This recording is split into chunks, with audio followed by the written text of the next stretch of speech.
começar respondendo essa pergunta, recomendando que vocês leiam o livro do Rômulo Augusto Pereira de Souza. O nome do livro é Memória de um Peleiro. Vocês vão ter a oportunidade, lendo esse livro, de captar muito da nossa história. Só existem 2 livros, basicamente, da nossa história.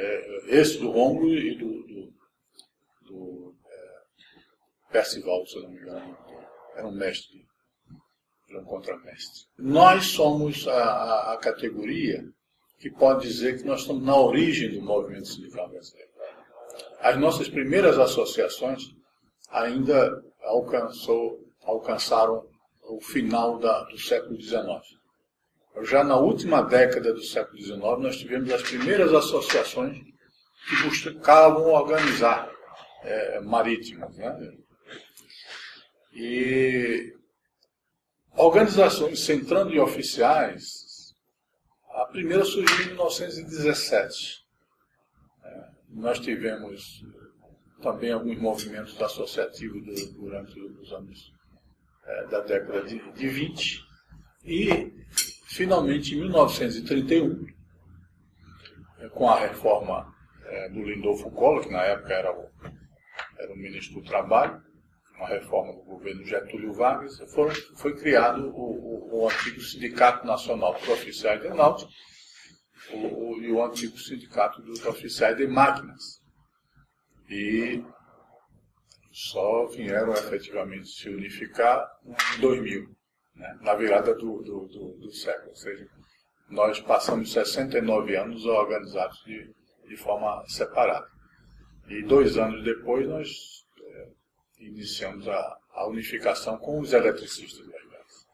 Então é uma história muito longa, muito rica, muito bonita. Nós fizemos movimentos históricos no Brasil de resistência. Talvez o mais famoso, faz parte da história sindical brasileira, a greve de 1953. Né? Nós tivemos também a greve de 1987, foi uma greve histórica, extraordinária.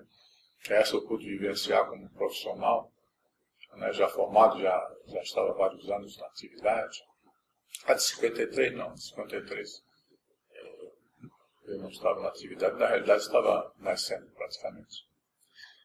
E por isso eu recomendo muito que vocês leiam o livro do Rômulo, porque vocês podem ter uma visão extraordinária dessa mais de um século de história fantástica de nossa organização sindical.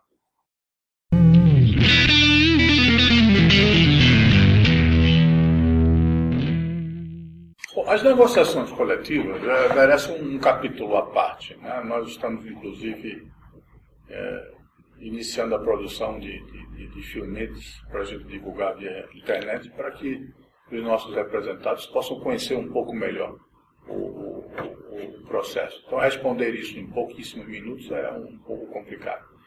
Mas é preciso que todos compreendam os aspectos legais do processo negociado. Em primeiro lugar, o sindicato tem a competência efetiva de representar a todos, da categoria que ela representa, no nosso caso, tanto o oficial de náutica como o oficial de máquinas e o eletricista também, e assinar em nome de todos termos que vierem a ser acordados. A legislação, no entanto, não obriga que o processo tenha um final. Quer dizer, é possível que o amador não dê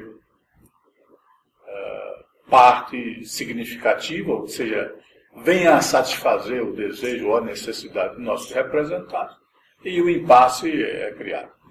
Quando esse impasse é criado, às vezes nós somos levados ao movimento grevista, e às vezes essa discussão termina nos tribunais, né, por decisão judicial, e assim nós vamos levando. Acordo coletivo de trabalho, eu costumo dizer que não é uma doação.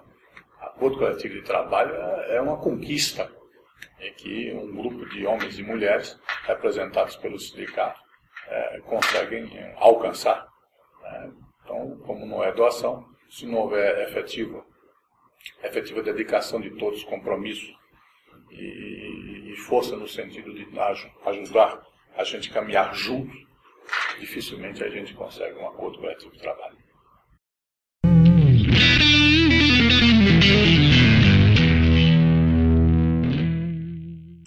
O jovem oficial mercante, ou mesmo aquele oficial, pode até não ser muito jovem, mas ele tem diversas formas de ajudar a nossa organização sindical.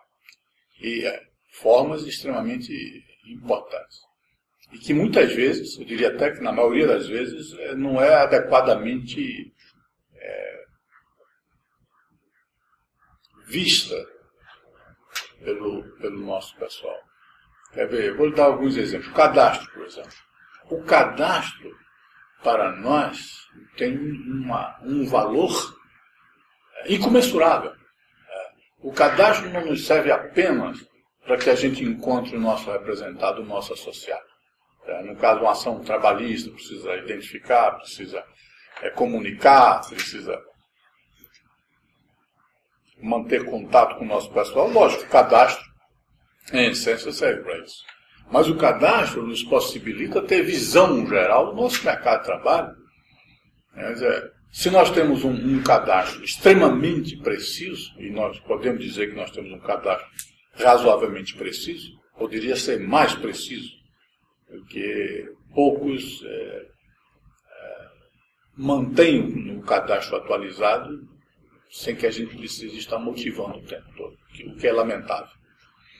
O cadastro pode nos dar com precisão o cenário que nós estamos vivendo.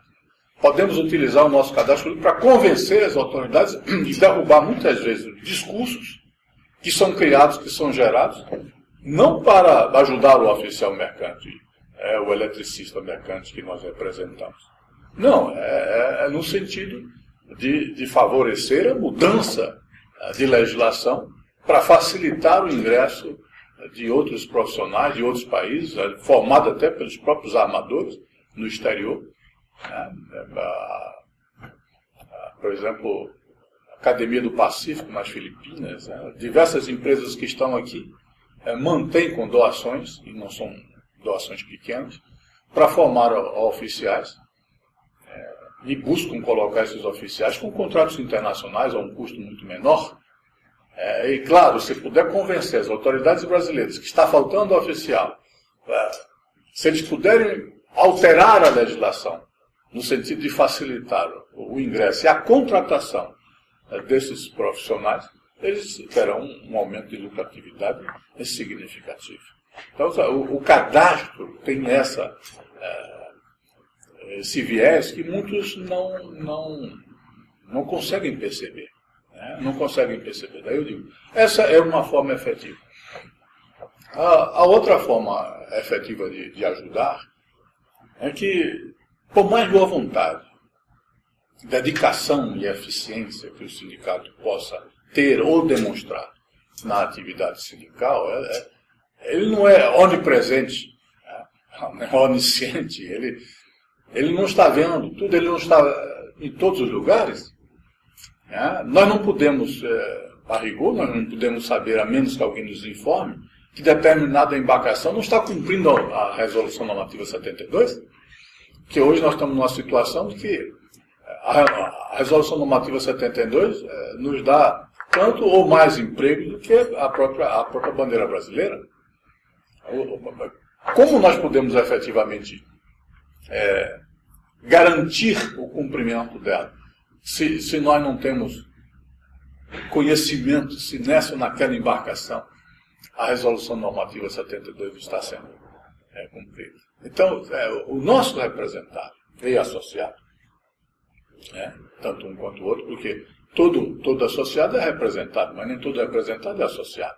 A associação sindical é livre, constitucionalmente livre.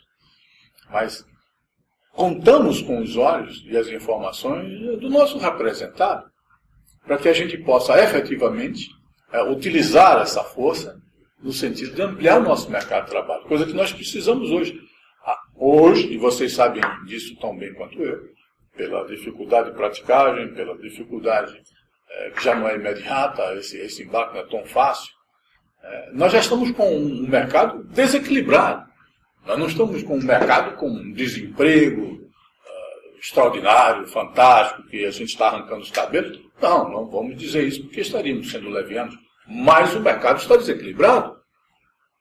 Você já não tem a mesma facilidade de embarque que você tinha alguns anos atrás. Não é verdade? Então é necessário efetivamente que a gente saiba aonde a gente pode oferecer uma vaga para o nosso representado, para o nosso associado. Essa é uma contribuição fantástica, né? Sem falar no fato de que o amador, apesar de no momento ter bastante oficiais disponíveis no mercado, ele continua ainda dizendo que faltam oficiais. Pode ser coisa de louco, mas é verdade, é isso que acontece. E alguns têm interesse em acreditar, né? Talvez até tenham interesse em divulgar, né? Mas essa, como eu disse, é uma forma muito importante. Uma outra coisa que todo e qualquer representado do cinema pode ajudar muito é compreender que essa atividade não surgiu para satisfazer os seus desejos e lançá-lo ao paraíso. Nós vivemos em meio a interesses. O amador, por exemplo, gostaria muito de reduzir os seus custos laborais. Tem todo interesse em reduzir o custo de trabalho, de reduzir o custo do emprego, ou seja, pagando menos ou reduzindo as cláusulas sociais e tudo mais. Quer dizer, há todo um cenário de luta, de interesses, em que você tem que sobreviver. Você precisa sobreviver. O sindicato exige, e essa é uma das principais razões do sindicato precisar existir, é que é para ajudar o indivíduo, ou seja, a pessoa, seja um oficial, seja o eletricista, a sobreviver, a resistir coletivamente. O processo de sobrevivência nesse cenário não é um verão de uma andorinha só, porque uma andorinha só não faz verão, é coletivo isso. O sindicato tem esse papel, precisa ter esse papel aglutinador. Então, você precisa compreender isso. Porque entender o mercado, entender o cenário em que você está, não vem por osmose.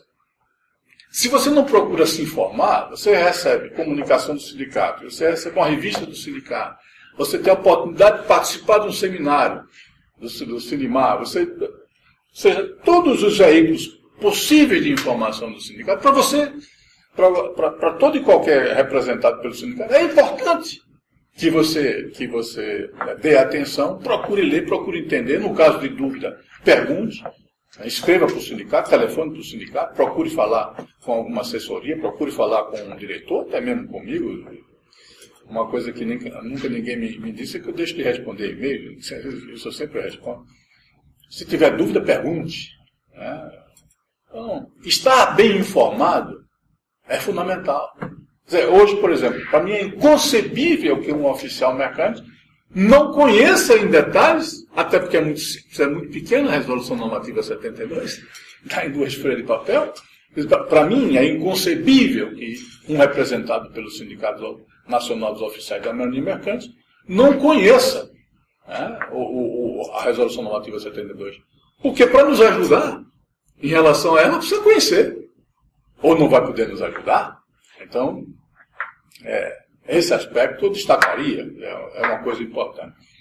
Eu colocaria mais uma coisa, que é muito importante, e eu sinto falta disso nas escolas, e tenho tentado sensibilizar a autoridade marítima em relação a isso.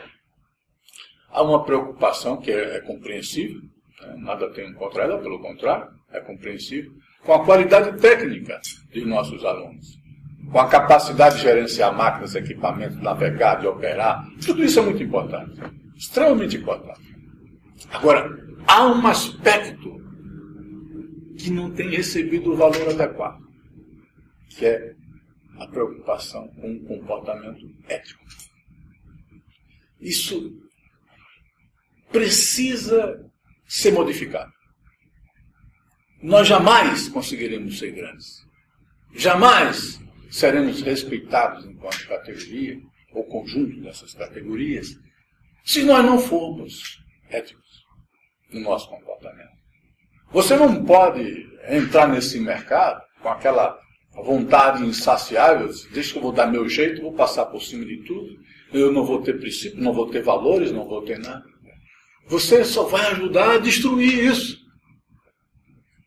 Agora, você não pode esperar que as pessoas, sejam jovens ou não sejam jovens, tenham adquirido conceitos e compromissos com a ética por nascença. Você veio junto com o seu certificado, né, de nascimento. Quer dizer, não é assim. Não é assim. Isso precisa ser parte de um processo de educação.